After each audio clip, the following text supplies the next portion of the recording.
बाकीच्या मुलांचं बालपण कसं खेळण्या बागडण्यात गेलं, माझं बालपण तर हॉस्पिटलमध्येच गेलं आहे.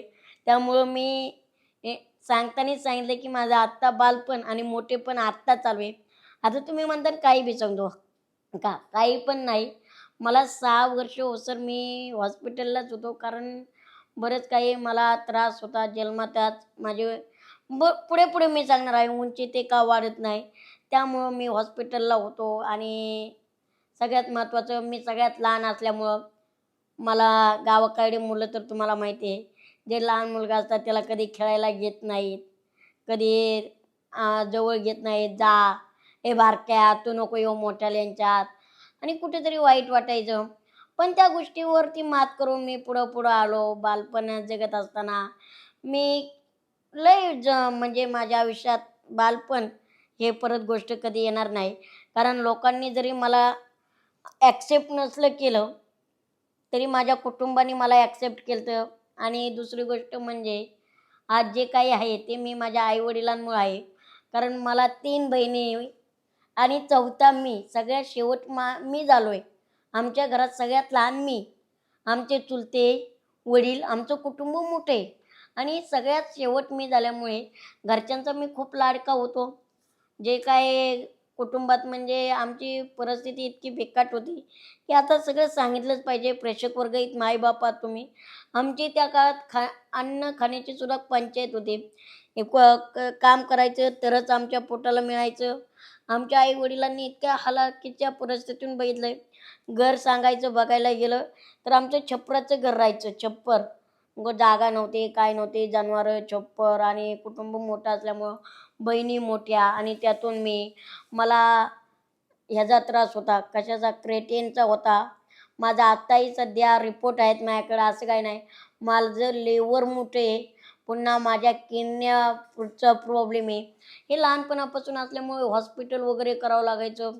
आणि मग तिथून वडील कसे तरी सावरायचे. आणि आजही सांगतोय तुम्हाला, ग्रामीण भागात कसं असते, मुलांना फार मोठी किंमत असते. म्हणजे कसं असते, मुलगा म्हातारपणाची काठी मानला जातो. भलेही तो मुलगा मोठ्यापणी होऊन आईबापाच्या केपाटात का लाथा घालणार, पण ग्रामीण भागात समजलं जातं. तर माझ्या बापाची समजूत काय होती, भले आमचं 2-4 एकर वावर राहिलेलं असेल ते विकूया, पण मुलगा जगवायचं म्हणजे जगवायचं.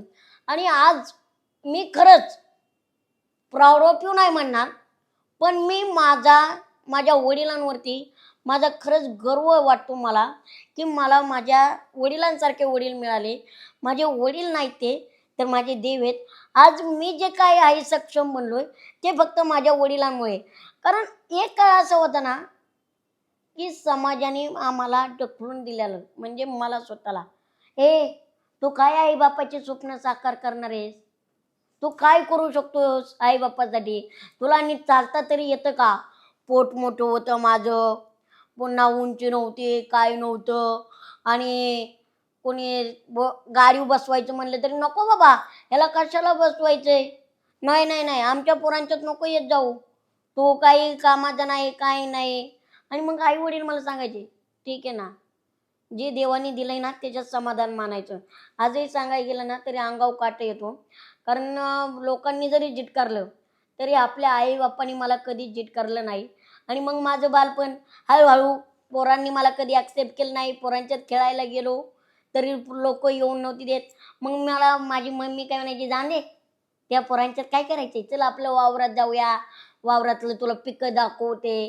कसं असते, देवाने जर चिमणीला जन्म दिला ना, दाना पण तोच देत असतोय.